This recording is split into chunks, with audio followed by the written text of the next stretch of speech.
Hello, everybody. I'm Dr. Paul, and welcome to Dr. Paul's Mind of a Jedi. I wanted to give you a little background about how this came about and what we're all about and how we can help you.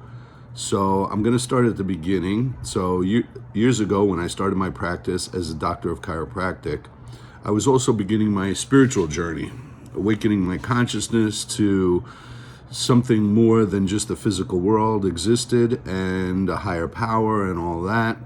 And so I began to notice some interesting things in my practice. One of them was that two people would come in with the same problem, requiring the same treatment. I would give it to them. Some people got better, some people didn't. Some people got better faster, some people got better slower. And you could attribute that to, physical things like age and the severity of the problem and things of that nature. So I kind of just, said, okay, but everyone's different, so everyone heals differently, which is true. But then I started to notice something else. As I became more proficient over the years, I would notice that I would give someone what I felt was a really good treatment. And I would say to myself, I'm sure the next time they come in, they're going to be feeling better. And the next time they would come in, not any better. So I did it a few times, 3, 4, 5 treatments, still not better. At the same time, I was learning a technique by Dr. Bradley Nelson called the emotion code, meaning the ability to find and remove trapped emotions, which is trapped energy in the body that could be maybe behind physical problems. So I started to muscle test people and see if there was trapped emotions. Let's say if they came in with neck pain, is there trapped emotions related to the neck pain? And inevitably, I would find that there were trapped emotions with the neck pain. So as I'm giving them a physical treatment, I'm also removing the trapped emotions, and then these people that weren't responding to the physical treatment started to get better. As I started to remove and treat them for the trapped emotions, another thing became apparent, that all the problems that they had were, the physical part was just a symptom. It was just a representative of something that was going on a higher level. So what's the higher level? Well, consciousness. So the first level, higher level of consciousness above the physical that we work with is the trapped emotions. You remove the trapped emotions, and then it reveals a more spiritual problem, an existential problem, questions about purpose and existence and things of this nature that are behind all this stuff. So let me clarify a little bit what I'm saying to you.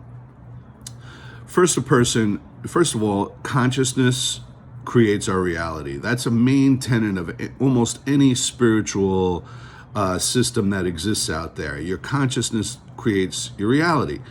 So if your consciousness creates your reality, that means it creates the good stuff as well as the bad stuff.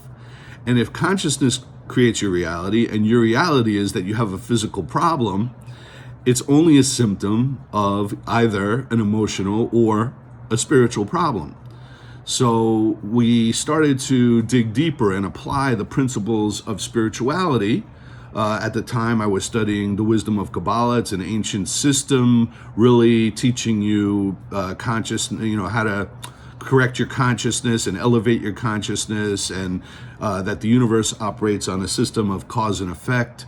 So we started to help people with those problems, first removing the trapped emotions. So that's like taking out one system and then replacing it with basically a way to think. And that's what Dr. Paul's Mind of a Jedi is. First, we discover the problem. We discover why you have it.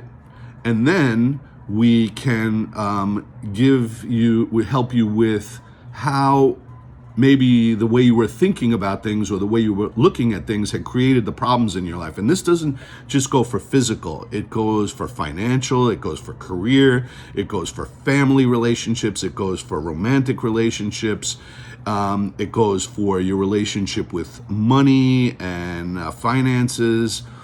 All problems in these areas end up being a symptom of a a consciousness that's creating that. So over the years, I've helped people with all kinds of things. I've helped people find their soulmates. I've helped people overcome illness.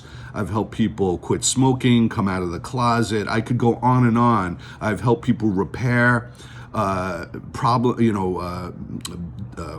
blockages in their family that existed for years, and help bring them together once again after many, many years. All because they either came to me with a physical problem and it didn't get better, so we dug deeper, or with just a blockage in their lives. Say, hey, Dr. Paul, I'd like to be closer to my family. I don't know how to do it. Can we work on that? And eventually we get there, And it does take work, and it does take taking responsibility for that. You have to know that if your consciousness created your reality, who's responsible for your consciousness? You're responsible for your consciousness. So, that's hard to accept for some people, but I think the people that we can help are the people that know they have situations in their lives that could be better, and are willing to do the work and take the responsibility that it requires